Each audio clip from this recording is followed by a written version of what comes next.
हरदी पिसली गीत गावेली का गावेली सखी लोग गीत का गावेली का गावेली तो कवने पानामा आरे रहलू रे कोइला आरे कवने पानामा जारे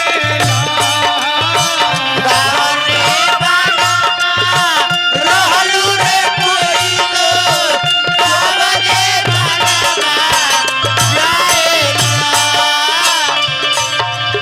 ए सुजीत जी बहुत ने मैडम ए ब्यासी काजल जी सुनिए ने सुनिए के कहारा का रलना रे कोइला रे लगा ना हो जो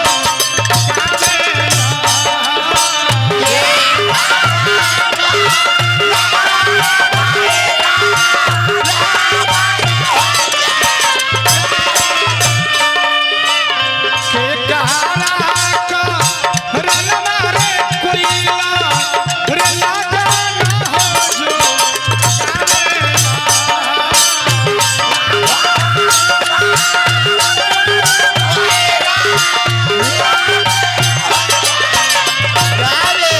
रे बाबा बनवा रहनी रे कोइला रे सैया बनवा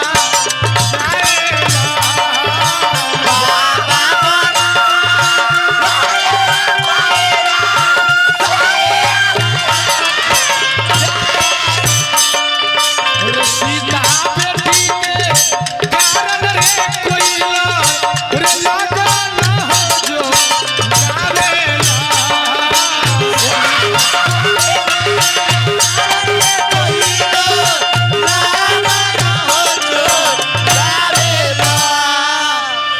कहाँ गए सुजीत जी कहाँ चल गए तब भाई में हरारू तो लोहार अब ले गए सारू तो ले जाको कोथी कल को हो तक खूबे माजा मारतो हो उसके पालानी में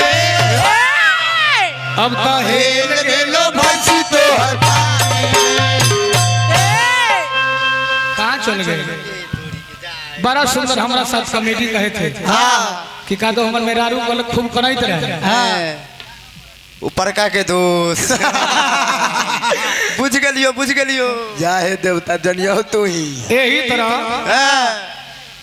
अच्छा रोशन जी इनसे बतियानी से आपको फायदा क्या है जाइए आप लोग साइड हो जाइए हट जाइए जाइए हट जाइए मालिक मालिक कौन चीज मोबाइल लड़की के मालिक हकीन हर चीज मिल जाएगी यही तरह भैया एक दिन सुजीत भाई उनकर मेहरारू ट्रेन से जा रहे थे कहाँ ए जी साथ में मेहरारू भी ट्रेन से कहाँ लोग जाएंगे हाजीपुर पटना ट्रेन से जा रहे थे नामी गामी पटने हाँ मूंगे कुछ दूर आगे बढ़े तो इनकर मेहरारू कहे कि सुनिए जी हाँ बोलिए जी इनकर मेहरारू पढ़ल लिखल है दिल्ली वाली है ना जी दिल्ली वाली चल वैशाली घूमे जरुआ में बड़ा रस भरल बा एक गोरी दुअर के हलुआ में तो इनकर मेहरारू जैसे ही महनार स्टेशन पर बैठे आज जैसे ही तेसरी पहुंचे तो इनके मेहरारू को देखिए ए जी बड़ा जोर से हाथ दर्द कर रहा है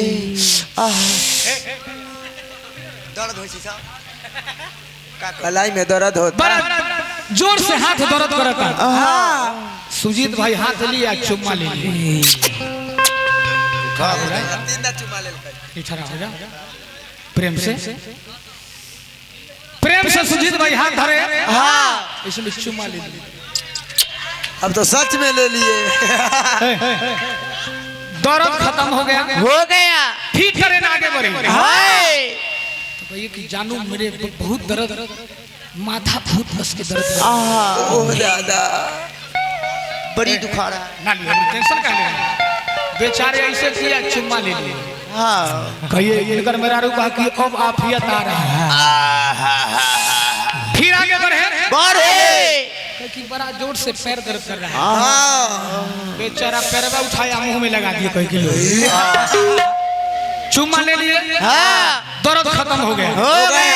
तो पुरानिया काका बड़ा देर से देखत रहने की बार बारी ई महाराज डॉक्टर है कि वैद्य है, बोले कि बउआ इलाज तो तुम बड़ा सुंदर करता है, हमको भी इलाज कराना है। कहे कि बाबा क्या हुआ है? क्या हुआ है? अरे 2 साल से बाबा सिर परेशान कैले हैं, अब बड़ा कष्ट के दर्द हो रहा है, हमरो विचार है कि तू हमको भी चुम्मा ले लेता तो मेरा भी दर्द साफ हो जाता। इतना फास्ट का था। ये सब क्या है? क्या है? कुछ है ना, ये झूठे के पब्लिक को बुर्बक बना रहे हैं। और जब जब हमारा इनका से दुगोला होता है गा लेते हैं, उतर कर चल देते हैं। हम कुछ बोले क्या? अरे मर्दावा के मतलब ब्यास से मतलब मर्दावा मंच पर रहिए, कुछ कहेंगे कुछ सुनेंगे। किसको ये लोग तो हाथों खेला बेकार चले गए। जानी खिया दिए हो, खिया दिए। चलो तो जाए जाए बुझब की पानी में गए। अब इन्हें पाती लेके राजा साहब के दिया नहीं, इन्हें राजा जनक जी पाती भेजबने कहाँ जब कले लावापुर से बारात आई ना हो, लावापुर हजाम भाई गई गई आ ऊ घड़ी के हजाम वैसन हजाम ना भैया, जितना अभी के एमपी विधायक के पावर हो ऊ पावर के हजाम रहले बबुआ। तो का कहिए गौरी शंकर बाबू हजाम के जाए खातिर नेग लागेला, पैसा लागेला। हजाम भाई चिट्ठी लेके जाई हो तो पैसा लागी, नेग लागे ना जी। विधे विधे पैसा लगी। चलो कहे के बका कहे के किरे लई कर चिठिया नौआ राजा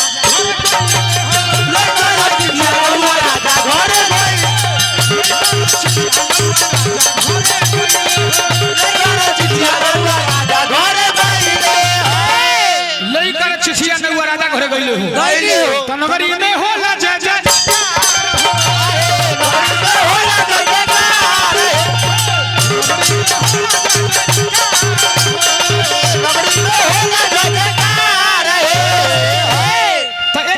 कोइले नौआ